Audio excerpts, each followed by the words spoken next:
Lost female organ found? Could tissue dismissed as useless for over a century actually be the key to fertility? You probably learned the basics in biology class. The female reproductive system includes the vulva, vagina, cervix, uterus, fallopian tubes, and the ovaries. Seems straightforward, right? But what if I told you there's another part? A structure known to science since 1870, nestled right beside the ovary, that was systematically ignored, dismissed as a useless evolutionary leftover, and eventually faded from many modern textbooks? Imagine finding a hidden component, an almost forgotten piece of our own anatomy, that might actually play a crucial role in one of life's most fundamental processes. This is the story of the rete ovarii. Say it with me. Rete ovarii. For over 150 years, this tiny horseshoe-shaped network of tubules, tucked away where blood vessels entered the ovary, was considered biological junk, a vestigial remnant, like wisdom teeth or maybe the appendix, or so we thought. But recent discoveries, driven by powerful new technology, are flipping that old assumption on its head. Scientists are rediscovering this lost organ and finding compelling evidence that it's not useless at all. In fact, it might be actively involved in regulating the ovary, influencing development, hormone signaling, and yes, maybe even fertility itself. It's like realizing there was a hidden antenna attached to the ovary all along, one we simply didn't know how to tune into until now. So how did we miss this for so long? Back in 1870, the German anatomist W. Waldeyer first described the rete ovari. He was a big name. He also coined the term chromosome. But even he and the scientists who followed couldn't figure out what the rete ovari did. Using the tools of the 19th century, it just looked inert. They knew it developed from embryonic tissues that largely disappear in females but form important parts of the male reproductive tract. So the easy explanation was, it's just a leftover, something evolution didn't bother cleaning up entirely. Functionless, vestigial, case closed. And so, the rete ovarii faded into obscurity. Research focused on the obviously active parts of the ovary, the follicles, the eggs, the hormones. Textbooks dropped mentions of it. Generations of doctors and scientists learned an incomplete map of female anatomy. It became a footnote, if that. A classic case, perhaps, of out of sight, out of mind, compounded by the limitations of early science. If you can't see a function, you assume there isn't one. But science marches on. Technology evolves, and sometimes looking again with fresh eyes and better tools reveals secrets hidden in plain sight. Researchers like Jennifer McKee, using advanced imaging techniques on mouse ovaries, noticed this distinct, complex structure right where the old text described the forgotten rete ovari. It wasn't just a simple remnant, it looked organized, intricate. That sparked a new wave of investigation. What if the old assumptions were wrong? Using tools like 3D imaging, confocal microscopy, proteomics, which is the study of proteins, and molecular biology, scientists started digging deeper. And what they found was astonishing. The rete ovarii isn't just a jumble of leftover cells. It's a highly organized structure, persisting into adulthood, with three distinct regions. First, there's the intra-ovarian rete, or IOR, located inside the ovary itself, near where the blood vessels enter. Second, the connecting rete, or CR, which acts as a bridge. And third, perhaps the most intriguing part, the extravarian rete, or EOR, located just outside the ovary. This EOR isn't just a simple tube. It's a highly convoluted structure lined with specialized cells, including cells with cilia, tiny hair-like projections often involved in moving fluids. This EOR ends in a widened tip. Think about that structure for a moment. Distinct regions, specialized cells, cilia suggesting fluid movement. Does that sound like a useless remnant? Compare it to other nearby tissues also derived from those embryonic remnants, like the epiphyron and peripheron. Those do seem to be simple, non-functional vestiges. The rete ovarii, however, looks different. It looks functional. It's like comparing a disconnected old phone line in the wall to a fully wired, active Wi-Fi router. One is a relic, the other is communicating. And the evidence for communication is mounting. Using fluorescent tracers injected into the EOR of live mice, scientists watched where the fluid went. The glowing signal traveled towards the ovary, reaching the IOR inside. But when they injected the tracer near the IOR, it didn't flow back out significantly. This strongly suggests a one-way delivery system carrying substances from the rete ovarii into the ovary. Okay, so it's transporting something. But what? This is where proteomics comes in. By analyzing the fluid within the EOR, researchers identified thousands of different proteins. Many seem to be actively produced and secreted by the rete's own cells.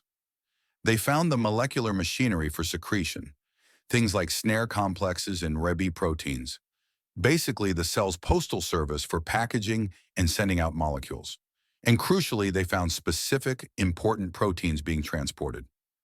One standout is called insulin-like growth factor, binding protein 2, or IGFBP2. This protein was abundant around the time the first wave of egg follicles gets activated in mice. Why does that matter? Because IGFBP2 regulates insulin-like growth factors, or IGFs, which are absolutely critical for the growth and development of those very follicles that nurture our eggs. Finding IGFBP2 being potentially delivered by the rete ovarii provides a direct molecular link, a plausible way this useless tissue could be influencing a core aspect of fertility. They also found other proteins like clusterin involved in transport and keeping tissues healthy. So the rete ovarii seems to be actively making and transporting important molecules into the ovary. But is it just doing its own thing, or is it listening to the rest of the body?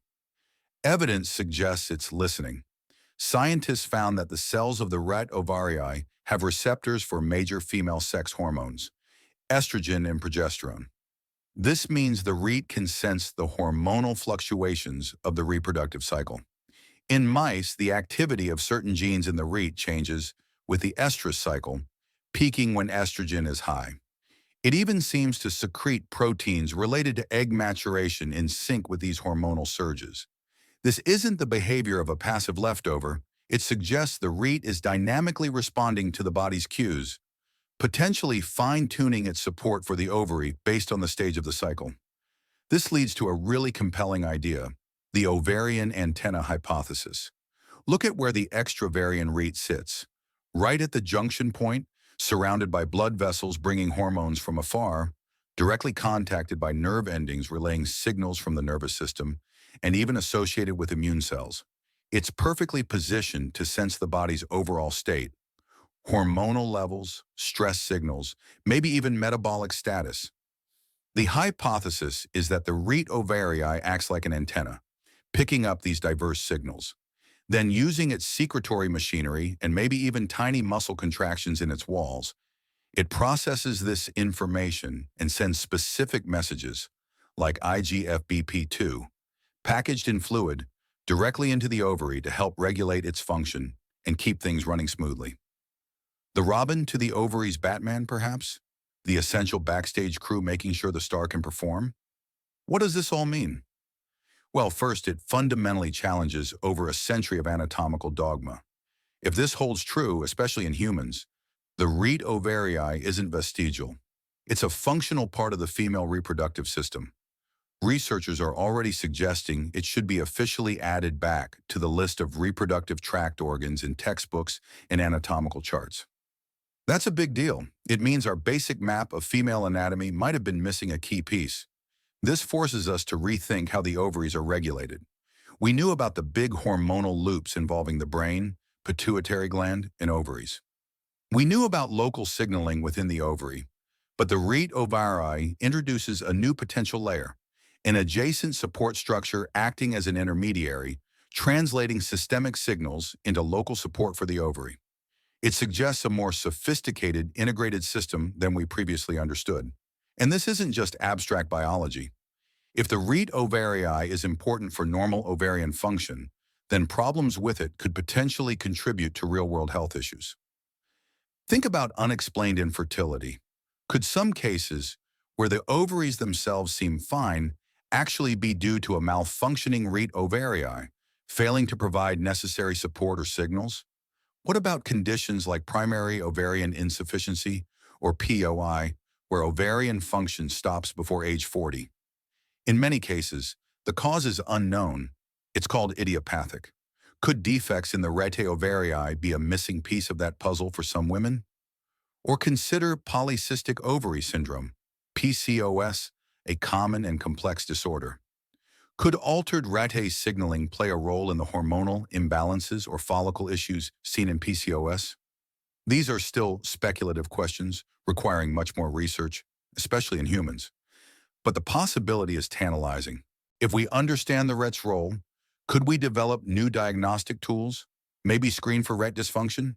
Could we even develop future therapies targeting the rete to boost ovarian health or treat certain types of infertility?